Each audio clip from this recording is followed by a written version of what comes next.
Presenter Boy William menyebut bahwa pernikahan adalah hal yang menakutkan. Itu menjadi salah satu alasan mengapa Boy akhirnya membatalkan pernikahannya dengan Karen Vendela.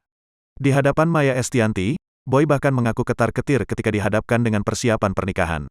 Kalau gue kadang-kadang suka kayak ngerasa ketar-ketir, is this really happening to me? Apakah ini kehidupan yang benar-benar gue harus masuk nih ke stage pernikahan?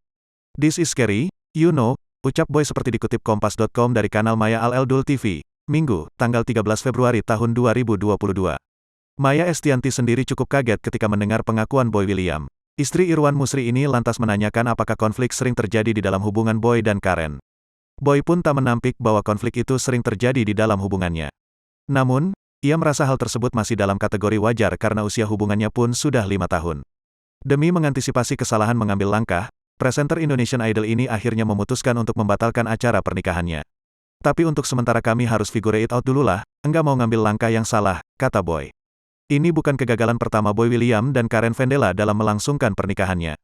Keduanya sempat merencanakan pernikahan pada tahun 2020. Rencana pernikahan kedua kembali harus dibatalkan lantaran adanya peraturan PPKM dari pemerintah saat itu.